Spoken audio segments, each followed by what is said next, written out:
এই মুহূর্তে দৌলতদিয়া ফেরিঘাটে আছেন আমাদের প্রতিনিধি সুজন খন্দকার। উদ্ধার অভিযানের সর্বশেষ তথ্য জানতে আমরা সরাসরি যুক্ত হচ্ছি তার সঙ্গে।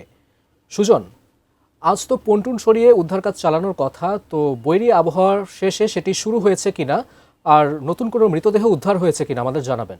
আগ পর্যন্ত কিন্তু বৈরী আবহাওয়া এবং ঝড়ো বাতাস কিন্তু ছিল, যার কারণে কিন্তু উদ্ধার কাজ শুরু করতে এখন পর্যন্ত বিলম্ব হয়েছে। তবে এখনো কিন্তু উদ্ধার কাজ শুরু করেনি।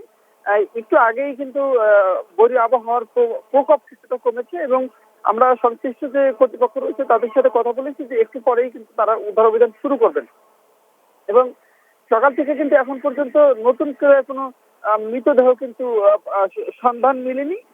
তবে আজকে কিন্তু মূল কাজটা কিন্তু তারা শুরু করবেন, যেহেতু যেই পল্টনটার উপরে মূলত এই দুর্ঘটনাটা ঘটেছে সেই পল্টনটার উপরেই পল্টনটাই কিন্তু এখন আজকে সরানো হবে এবং পল্টনটা সরিয়ে দেওয়ার পরেই কিন্তু বোঝা যাবে যে আসলে এই পল্টনের নিচে বা আশপাশে কোনো মৃতদেহ আসলে আছে কি, এবং তার উপরেই কিন্তু নির্ভর করছে টোটাল পরিবেশটা। এবং এর পাশাপাশি কিন্তু একটু পরেই আশপাশের যে এলাকাগুলো রয়েছে, বিশেষ করে এই এলাকাগুলোতে কিন্তু উদ্ধার অভিযান চালানো হবে যে পদ্মা নদীর বিভিন্ন পজিশনে কোনো ব্যক্তির মৃতদেহ হচ্ছে কিনা। যেহেতু ঘটনা ঘটেছে আজকে 4 দিন হয়ে গেল এবং 4 দিনে কিন্তু ব্যক্তির মৃতদেহ কিন্তু নদীর তলদেশে থাকার কথা না, অর্থাৎ ভেসে উঠবে। সেজন্য কিন্তু আশপাশের অঞ্চল এলাকাগুলোতে নদীর পাড় এবং আশপাশের যে চর রয়েছে সেই সমস্ত জায়গায় কিন্তু উদ্ধার অভিযান চালানো হবে। এবং এই পল্টনটা সরানোর পরে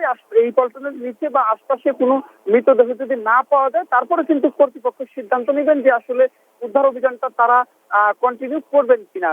এবং এর পাশাপাশি কিন্তু আরেকটা তথ্য আপনাকে জানিয়ে রাখি যে এখন পর্যন্ত কিন্তু কোনো মিসিং অভিযোগ নেই, যার কারণে উদ্ধারকারী যে সমস্ত সংস্থা কাজ করছে বা দল কাজ করছে তারা কিন্তু নিজেদের উদ্যোগেই মূলত এই উদ্ধার অভিযানটা চালাচ্ছে। যে এখনকার মতো এই ছিল আমার কাছে এই দৌলতদিয়ার 3 নং ফেরিঘাট থেকে সর্বশেষ।